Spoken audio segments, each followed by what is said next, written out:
we're back. Howdy y'all, this is Ethan Bonreal, back at it again, giving you that gay shit you love while jumping into more Final Fantasy 15. So last time we were here, we wrapped up our final monster bounty for this area, and took the bros out on a bit of a walk so that we could grind up some EXP, and that gave me an excuse to get kinda lost in my own gay feelings, because I talked a little bit about how my experiences being a big ol' homo resulted in me being skeptical of love from other people. This time around, we got our car back, so the world's our oyster, and we're gonna do a bit of backtracking to the area in the intro cutscene so we can pick up a few items. Plus, we'll talk about which of the characters in this game I think are gay, and I'm gonna go ahead and give you Ethan Bonreal's patented Gaydar 101 course, cause that's something people pretty consistently seem to struggle with. They really have trouble telling if someone's gay or if they just really want them to be gay. Because a pattern I've noticed with a lot of people, especially when I started going to college, is that if people have I guess the guts to assume someone is gay, they generally basically limit it to people that they think are hot, or people who are like really very obviously gay, either because they're not gender conforming or like they just flat out date men, you know what I mean? But we'll get to that in a second. So this conversation's actually related to the topic, because I feel like this conversation was kind of added basically to like remind you, by the way, Prompto, this twink is straight, because it is our first hint, I think, that Prompto has a really big crush on Cindy. And they really hype it up in the game, not like it's a center point of the game, but like he talks about it so much, and it's just like I mean, look at him, he's just a fucking twink, but I actually legitimately believe Prompto might be straight, so in my head, Ignis, like 100% gay, like his gay waves are like so powerful it's hard to tell who else around him is gay, because it just like distorts the air around him. We're gonna go ahead and park here. Gladio, I feel like I think he likes to have sex with men, but he might not be gay or bi, and what I mean by that is like, he'll like stick it in a guy, like to keep it warm during the winter, like a penis cozy or something. But like emotionally, I don't know. I could see him maybe having romantic interests in men, but it's not 100%. In the very least, I think I do legitimately believe he is attracted to women in some capacity, because when you stop at most of the rest stops, he actually stops and chats up women, because your NPCs or your party members actually disperse a bit when you go to a rest stop or a town, and he usually stops to chat up random women that are nearby.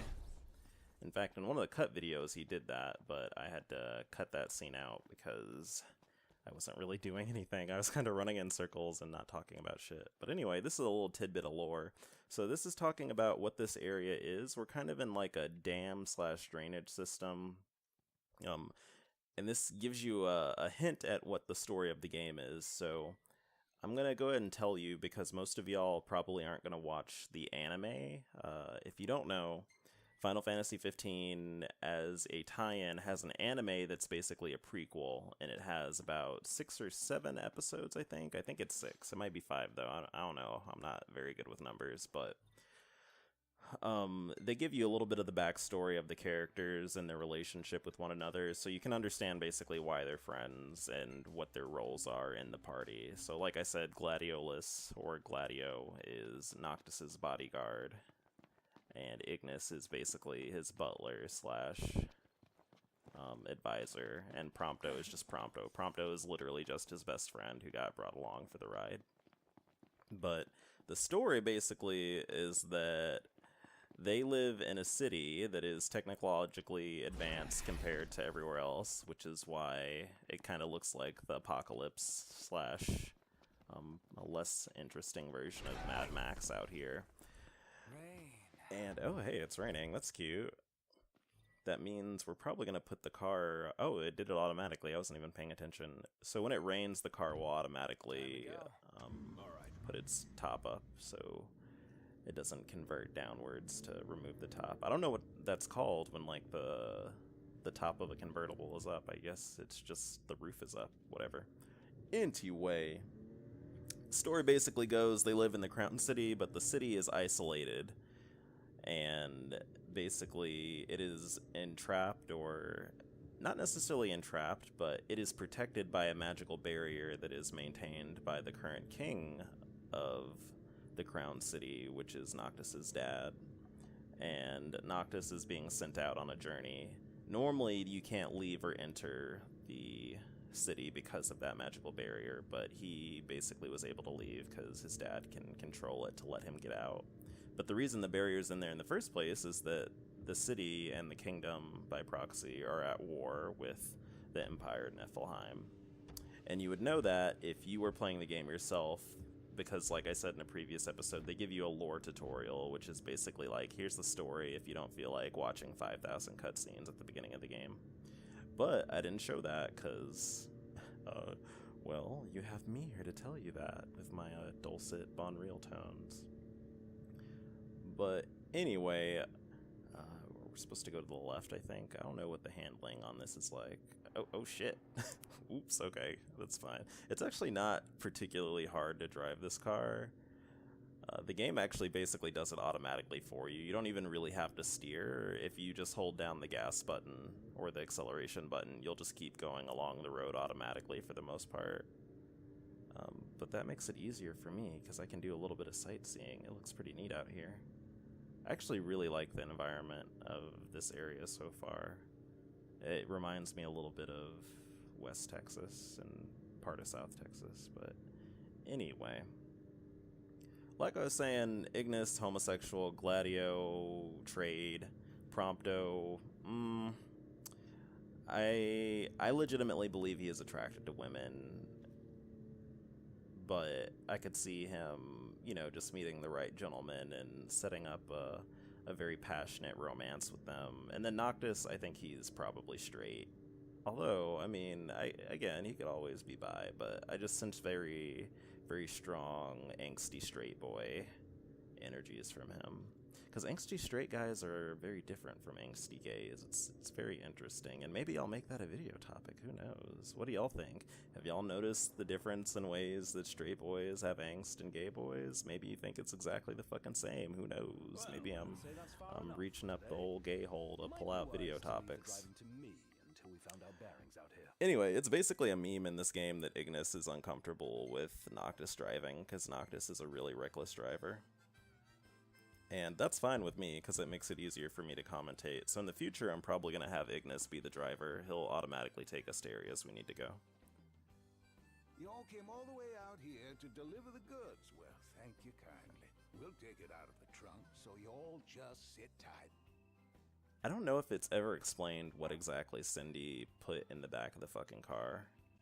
Oh, hey, a dog. Hello. Umbra. Bringing us stuff. Attaboy. A dog can really track a scent. Certainly knows how to Man, find us. Gladio's figure looks so good here. Holy shit. I'm blushing. What the fuck is this? Anyway, this is a cutscene, I guess. Nice flower. It's the same kind we sewed our crowns from. Oh yeah, Syl blossoms.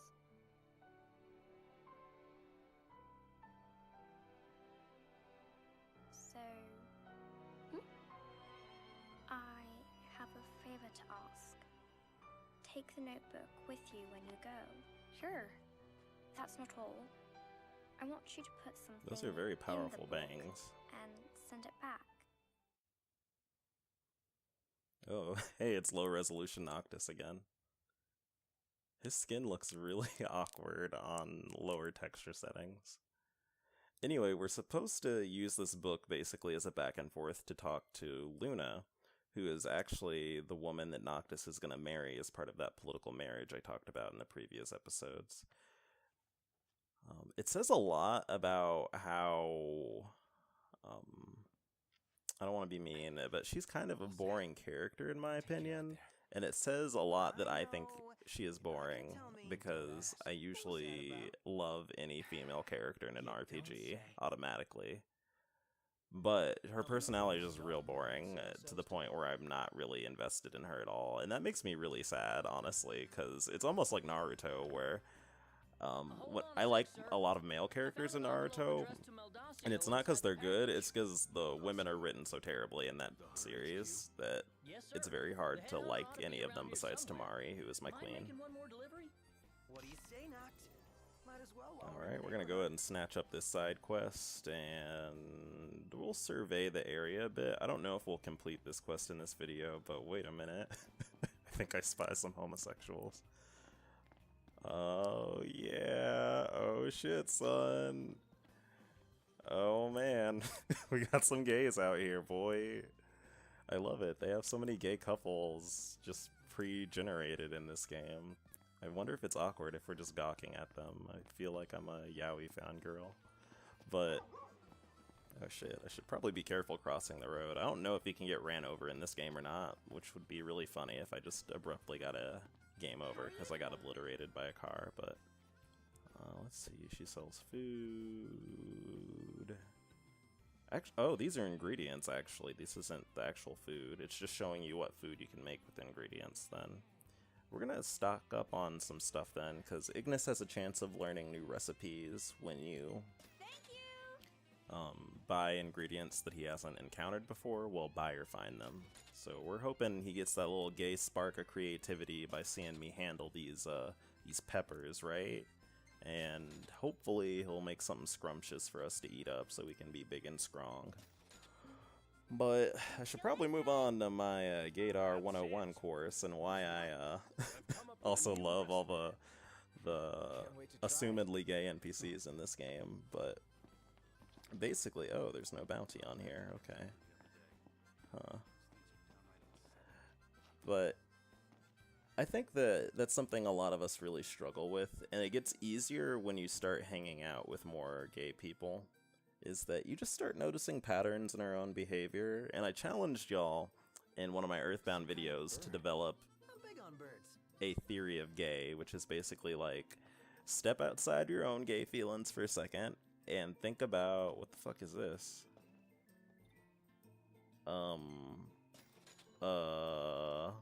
This is a pinball game? The fuck is this? You can't see it, but I'm like just staring. Question mark? Hello? Mom? Are you there? Okay, I'm holding the X button. It's telling me to charge with it, I think. I don't know how I'm moving that ball. Like, I think it's like, it's almost like Pinball, where I'm like launching the ball up and trying to hit random shit to get points. But I don't really understand what the fuck is going on, really. Also, like, the physics are weird, because it's like curving towards the walls instead of going straight up.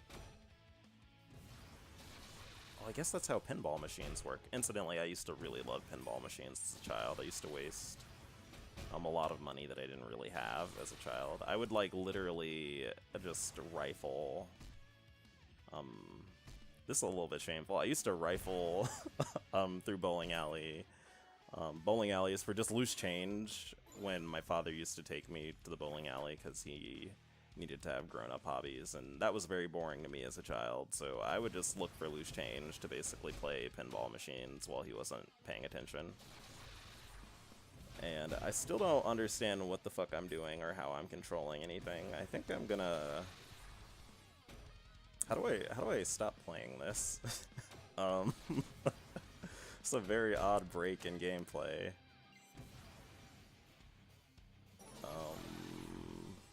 I guess I could try to kill the boss, or... Actually, I don't know if I want to stick around for this. It looks like it has like a HP bar. Well... That was definitely adventure. I'ma just talk to this dude. Oh, I didn't even mean to do that. Oh shit, we're getting some plot dropped on us. You may wonder if your king has forsaken his people, when it is for their very sake I have acted. The lands of Lead, the Sky, and Clane shall be ceded to imperial governance, granting us assurance that the people of these regions will be spared any further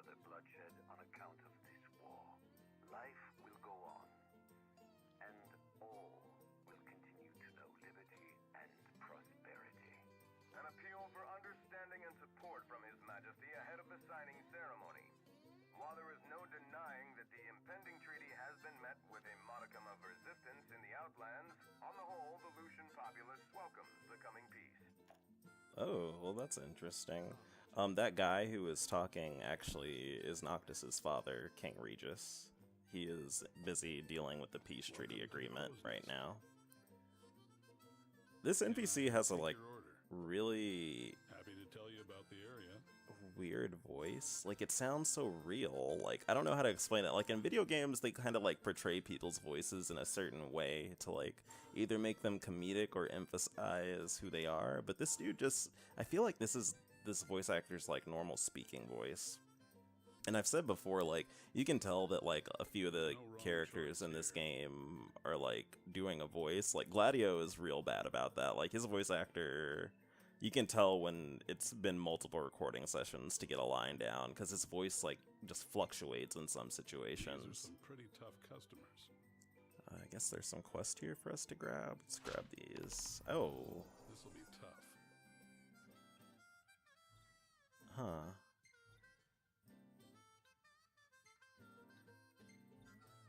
Huh.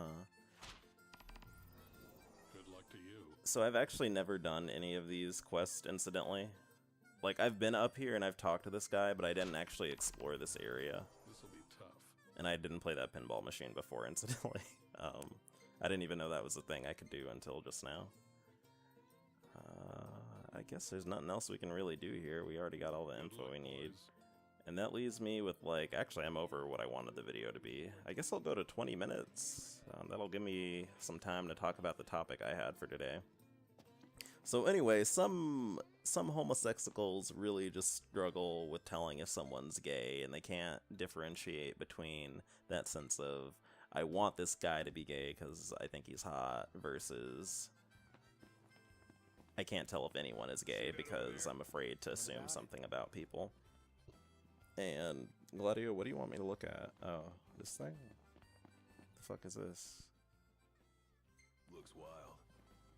Okay, I don't know what that was all about, but yeah, sure, son. I guess we'll walk towards the next quest while I talk. But, for me, I think it just comes to, like, recognizing stuff you see in yourself and other people in a lot of cases, and, like, being really open about it.